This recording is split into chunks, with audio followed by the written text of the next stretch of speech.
আরে আশা, কি হলো নিশার? কে কে বাঁচাবে ওকে? কিছু হবে না।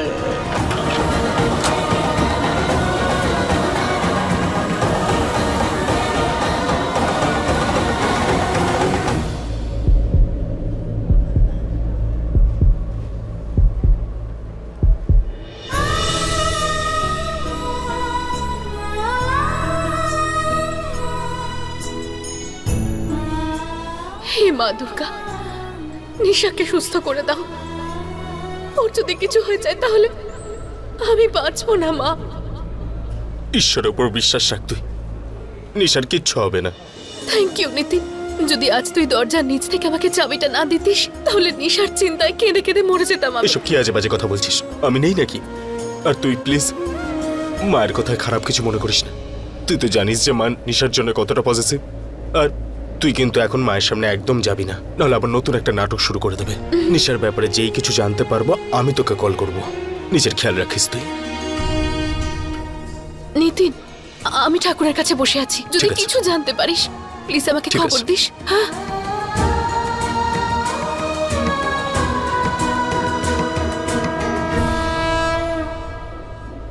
জল খাওয়া, জল খাওয়া।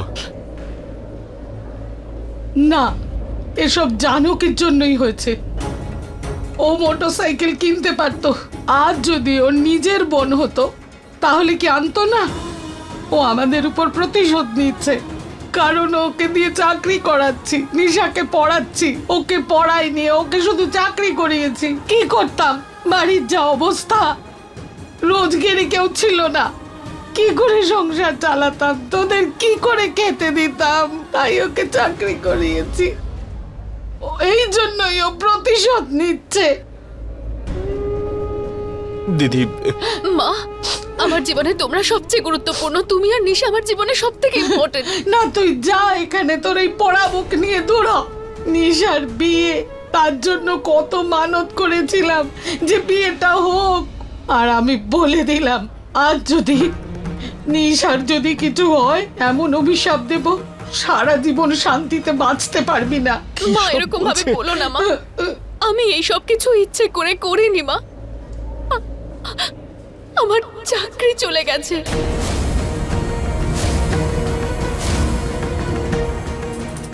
দীপ, জানো কি, তো চাকরি চলে গেছে? মা বলিসনি তো আমাদের? বাবা, আমি কি বলতাম, কি করে বলতাম? এবার কি কাণ্ড করে এসেছিস যে ওরা তোকে চাকরি থেকে বের করে দিয়েছে? মা আমি কোনো অন্যায় করিনি।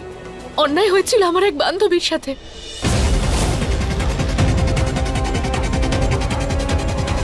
ওরা আমাকে চাকরি থেকে বের করে দিল।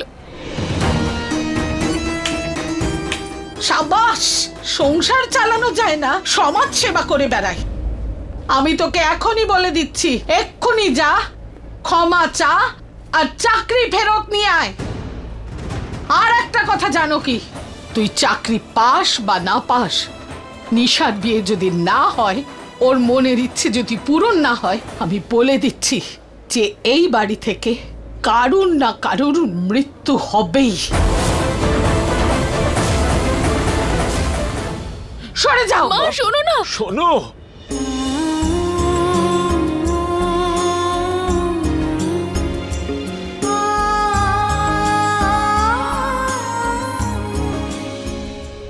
রুমটা খুলে দেখান, আমরা সবাই বিশ্বাস করব। দেখান, দরজা খুলে দেখান। না, আমি একবার যখন একটা কথা বলি দ্বিতীয়বার সেটা উচ্চারণ করি না। কিন্তু শাস্ত্রী বাবু, আপনি এটা তো বলুন যে আপনি হর্ষকে কেন লুকোচ্ছেন? একদম লুকোচ্ছি না। আপনি হর্ষর ব্যাপারে কোনো গুজব রটাবেন না। যদি বলতে হয় সত্যটা বলুন। যদি লিখতেই চান ওর উন্নতির ব্যাপারে লিখুন। লিখুন যে একটা ছোট্ট কোম্পানিকে সে এত বড় কোম্পানি, একটা ইন্টারন্যাশনাল ব্র্যান্ড বানিয়ে দিয়ে। লিখুন যে ও জব ক্রিয়েট করেছে, অপরচুনিটি ক্রিয়েট করেছে, দারভাঙ্গার মতো ছোট একটা শহরকে ফেমাস বানিয়ে দিয়েছে। এইসব লিখুন। আমাদেরকে কতদিন এরকম মিথ্যা বলতে থাকবেন আপনি? ব্যাস, অনেক হয়েছে তোমাদের। Get lost.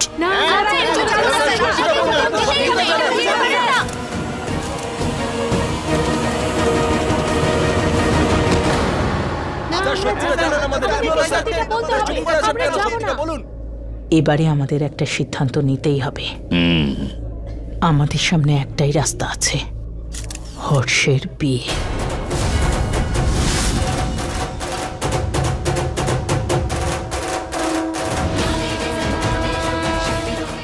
মা দুর্গা, নিশাকে রক্ষা করো। ও যে জীবন আর মৃত্যুর সঙ্গে লড়াই করছে, ওর যেন কোনো ক্ষতি না হয়।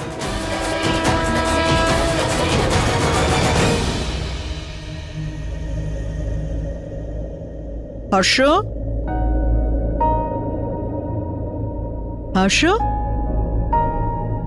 আরে হর্ষ কোথায় গেল? হ্যালো, অনেক চেষ্টা করেছি ভাই, কোনো ব্রেকিং নিউজ পেলাম না। চাবিটা তো ভিতরেই রেখে এসেছি। হ্যালো হ্যালো, আরে ভাই নেটওয়ার্কটাও না।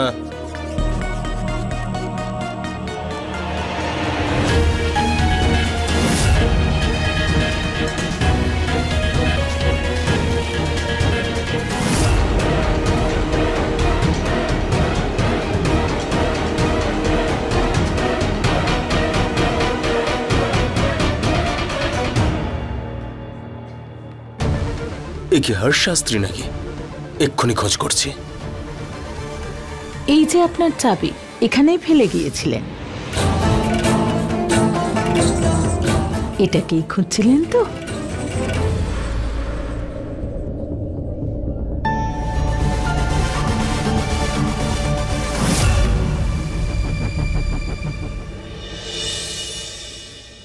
আজ তো জোর বাঁচা বেঁচে গেছি।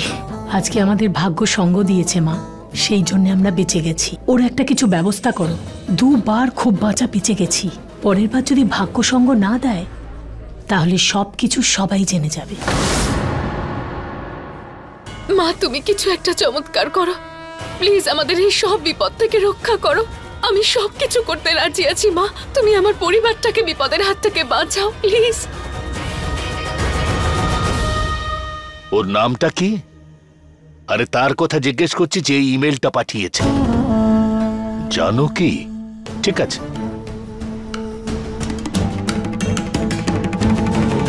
বাবা, হর্ষ তো আজকে খুব বাঁচা বেঁচে গেছে। ওই এডিটার তো কিছুতেই পিছু ছাড়ছিল না, আর একটু হলেই ওই এডিটার হর্ষকে ধরেই ফেলতো।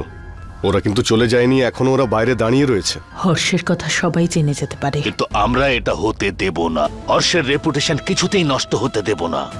যে করেই হোক এই গল্প শেষ করতেই হবে। রাজেশ, গাড়ি বার করো, আজই আমরা দারভাঙ্গা যাব। ওখানে? ওখানে কি করতে? একবার আমি যে কথাটা বলি দ্বিতীয়বার সেটা আর উচ্চারণ করি না। আর সবিতা, হ্যাঁ, তুমি একদম চিন্তা করো না, হর্ষর ম্যাটারটা আমি সলভ করে আসবো।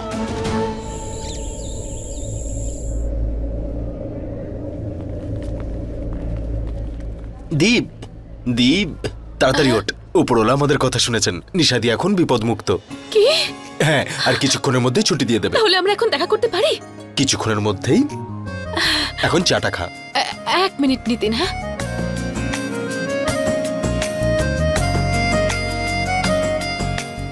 আচ্ছা দি, ওই হসপিটালের কিছু বিল পে করতে হবে, তুই চাটা খেয়ে নিস।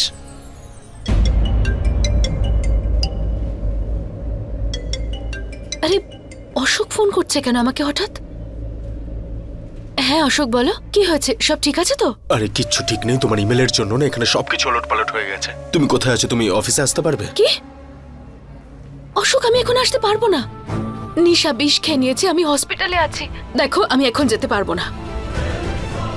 ওকে বলো যদি এই মাসে স্যালারিটা চায় তাহলে যেন ফিরে আসে, নয়তো ভুলে যেতে বলো স্যালারি। স্যালারি?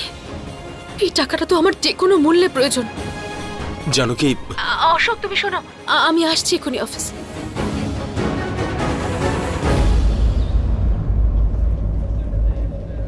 অশোক, হ্যাঁ জানো কি আসছে তো? হ্যাঁ স্যার আসছে। আচ্ছা, আমি শুনলাম যে তোমার আর জানকীর মধ্যে কিছু। No sir, no no no sir, আমরা she is my colleague. Sure? Yes sir.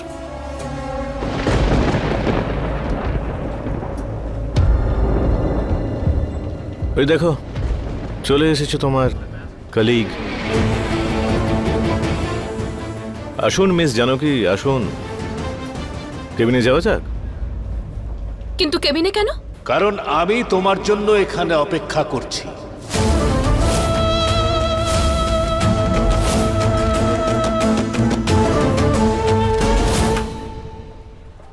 Ram sir, তুমি ইমেল পাঠিয়েছিলে সেই ব্যাপারে কথা বলতে চান। যাও।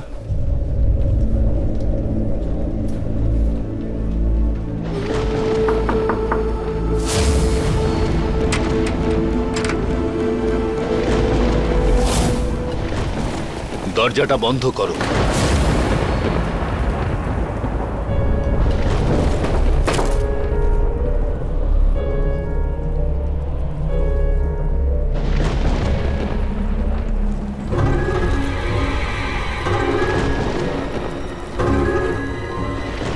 তুমি কি একটা রিচ ফ্যামিলিতে বিলং করো? না স্যার। ঘরে তুমি ছাড়া আর কে কে রোজগার করে? স্যার শুধু আমি রোজগার করি। তুমি একাই রোজগার করো? হ্যাঁ।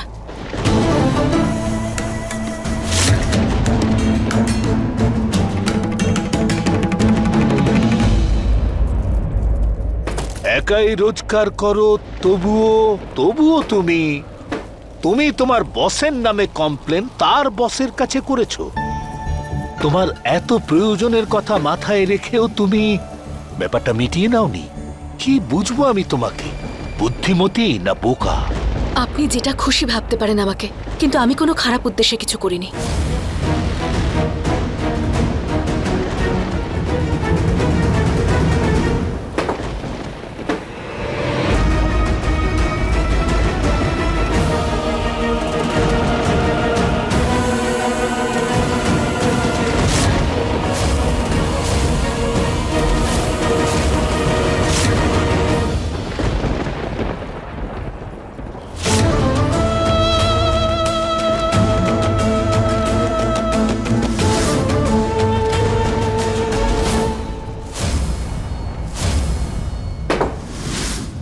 বিয়ে করবে?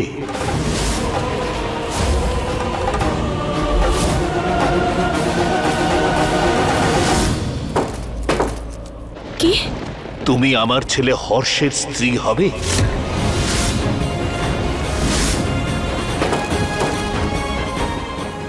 আমি হর্ষর জন্য একটা ভালো মেয়ে খুঁজছি, যে সৎ এবং সম্পর্কের গভীরতা বুঝতে পারে।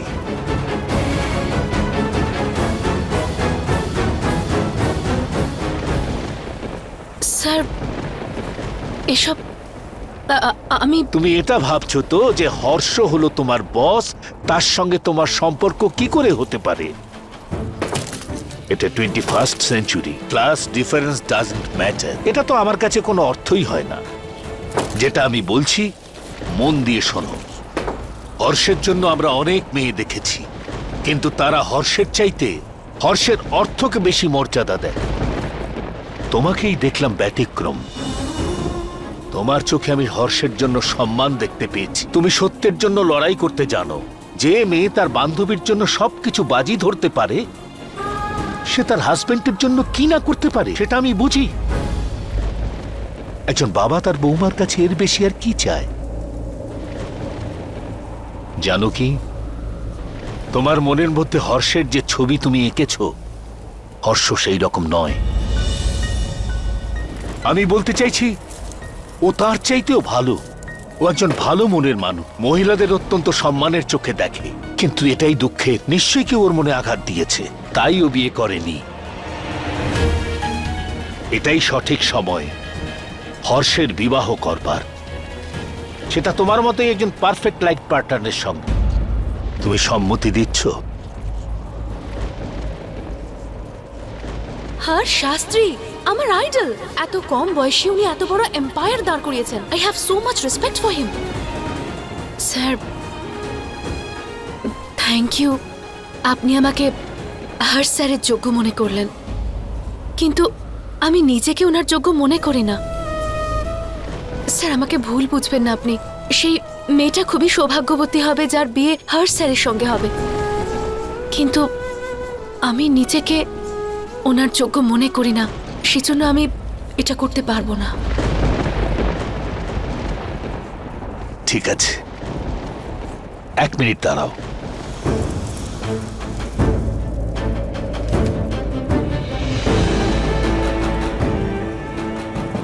ধরো, এটা রেখে দাও। একদিনেই এক ভালো বৌমা আর একজন ভালো এমপ্লয়িকে আমি হারাতে চাই না। আমি যেটা বললাম সেটা ভেবে দেখো। হ্যাঁ, আর একটা কথা,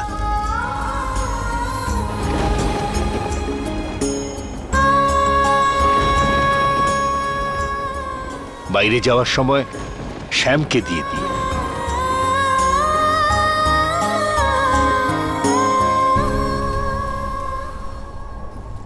আর আমি যা তোমায় বললাম সেই ব্যাপারে অবশ্যই ভেবে দেখবে। আমি উত্তরের প্রতীক্ষায় থাকব। থ্যাংক ইউ স্যার, আমার জব আমাকে ফিরিয়ে দেওয়ার জন্য।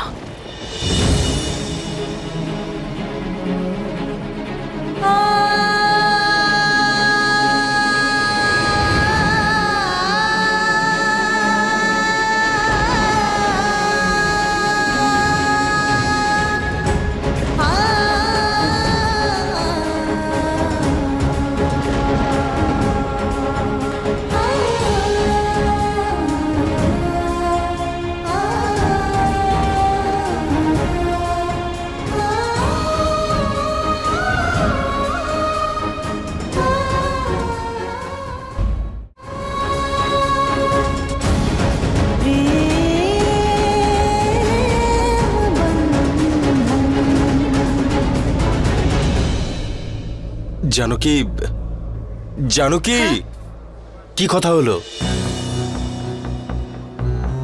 কি বললেন রাম স্যার? স্যার উনি এই লেটারটা আপনাকে দিতে বলেছিলেন।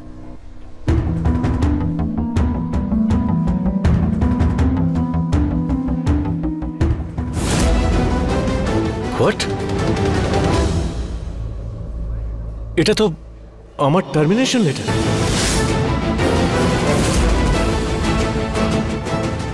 কি বলেছো তুমি ভেতরে? অভিযোগ করেছো আমার বিরুদ্ধে? স্যার আমি এবার দেখো আমি তোমার কি অবস্থা করি। Just watch. সামান্য একটা এমপ্লয়ি। কি হলো? স্যার আপনাকে স্যার কেবিনে ডেকেছে। আমাকে? ইয়েস। এ ভগবান, গিয়ে কি বলে এসেছো কে জানে।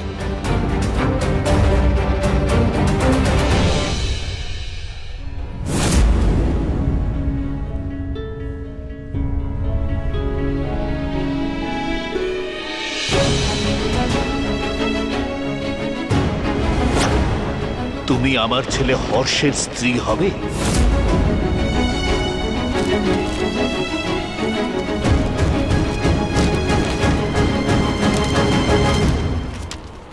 আমি হর্ষর জন্য একটা ভালো মেয়ে খুঁজছি, যে সৎ এবং সম্পর্কের গভীরতা বুঝতে পারে।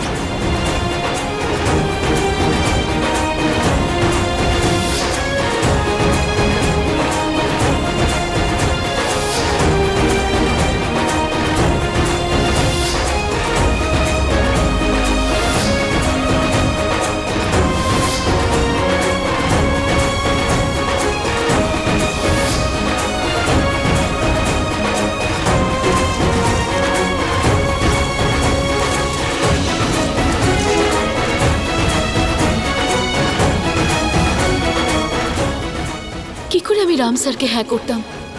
হতে পারে ওনারা অনেক বড় লোক, কিন্তু কিন্তু আমি তো অশোককে ভালোবাসি, আর বিয়েও আমি অশোককেই করব।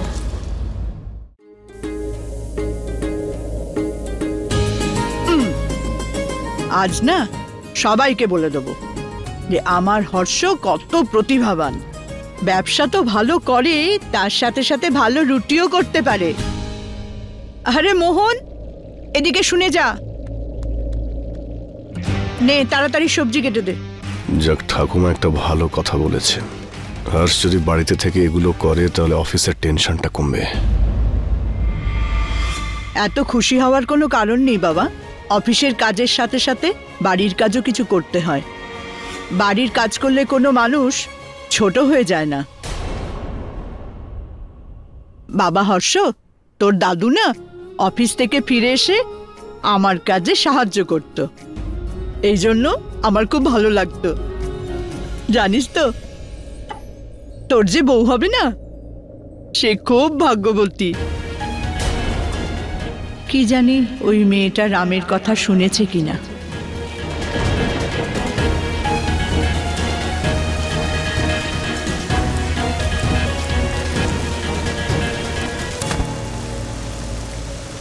হে ভগবান, আমার হর্ষের জন্য একটা খুব ভালো বউ এনে দাও। সে আসলে ওর জীবন সুন্দর হবে।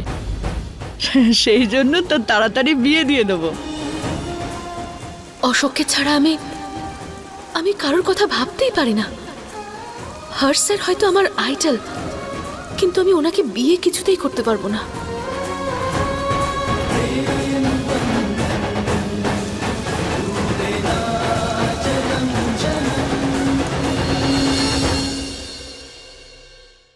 अपने पसंदीदा शो के फुल एपिसोड देखने के लिए अभी डाउनलोड करें दंगल प्ले ऐप।